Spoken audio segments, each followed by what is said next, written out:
tell us a little bit about Canada's food system and regards to how it got started Sure. and where it's headed. Great.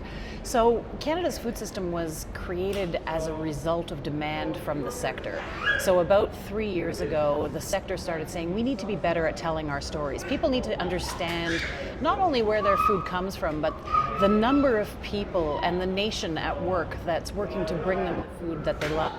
So the sector worked with us to determine sort of what the needs were, and we decided that it was important to build not only a public awareness initiative, but really a public relations initiative to sort of soften the ground for people when they want to discuss the issues that matter to them.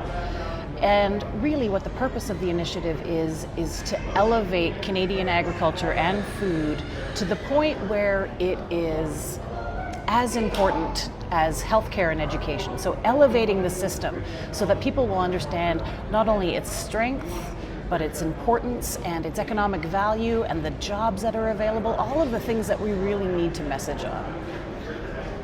What would you say is holding it back right now from being that top of mind? Like, during the pandemic, we actually finally saw some mainstream stories that actually got multiple news cycles because the consumers saw it Yep. first level sort of thing. Is it because food is so readily available here in Canada?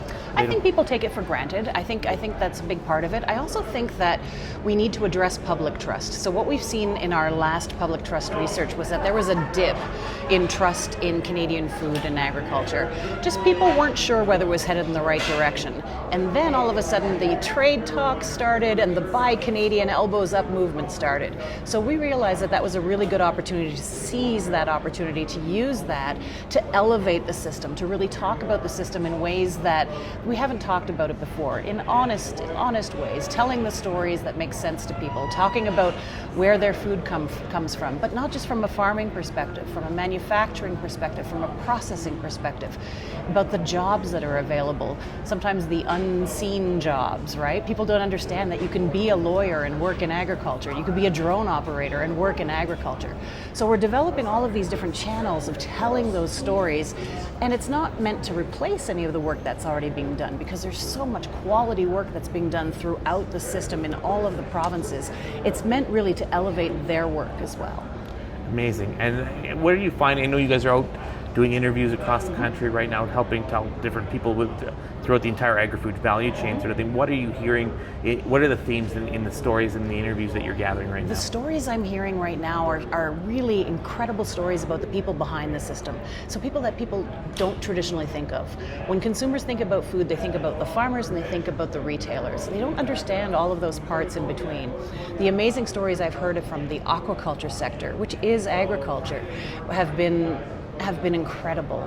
The stories I've heard about animal nutrition, the stories I've heard about dairy farming, the stories I've heard about the entire system, the manufacturing process, the processing process, all of those things have been really something else to hear, and the stories that we're getting from the sector are just so interesting, and can't wait really to get past this sort of initial 100-day initiative that we have right now, which is just to build awareness about the campaign and get into the real nuts and bolts of what we're trying to deliver.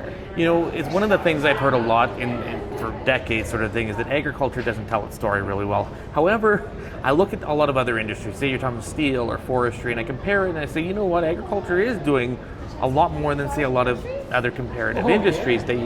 What do you think needs to happen to bring it together, to elevate it, as you were talking about earlier, so that it's more up there with healthcare and education? I think we need to come under this umbrella, this Canada's food system umbrella.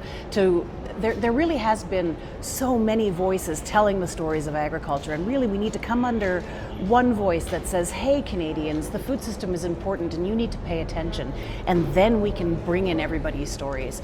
We don't intend to reinvent the wheel with this campaign. We really want to take the stories that are out there already and just push them to the forefront with a national campaign that allows people to sort of see the food system and say, you know what, I'm a part of this food system even as a consumer, and it's important to me. The other part that people don't think about is the economic contribution, right? The economic and the jobs contribution. When people think about manufacturing, especially in all these trade talks and everything, they think about cars.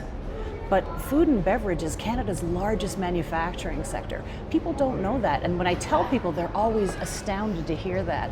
And I think we just need to be better at telling that story and cementing ourselves as an incredibly important part of Canada, of Canada's identity. So as part of a call to action, what are you asking for people that are viewing these videos and these interviews online? There's lots of calls to action. The first one is to support Canada's food system. One of the things we're hoping to do with the beginning parts of this campaign, because we're heading into broadcast, we're heading into something much, much bigger nationally and really leveraging what we're creating right now. But right now, we're asking people to log on to canadasfoodsystem.ca and sign the pledge. And the pledge is really just saying, I support Canada's food system. And they can sign on to that pledge and then provide us sort of with some information, little something, a message to Canada's food system that we'll be happy to impart to everyone. And then by doing so, they're entered into a contest. Now we know that contests aren't going to deliver the message, but they're a little bit of a help in terms of driving that engagement. So the contest is a monthly draw from now until the end of the year, where people can enter to win a $500 gift card to a grocery store of their choice, a Canadian grocery store of their choice. Amazing. Did you want to talk about anything else from CCFI right now? Ooh, very nice. CCFI is heading into October, and October is our sort of our prime time where we hold our National Public Trust Summit. This year, we are going to be running our Public Trust Summit to deal with misinformation.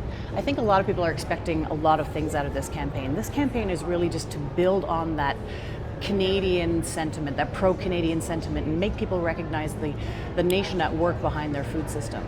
But the Public Trust Summit will be dealing with misinformation, because misinformation comes to us from all sorts of different sources. What we know from our research is that 91% of Canadians are concerned about food misinformation.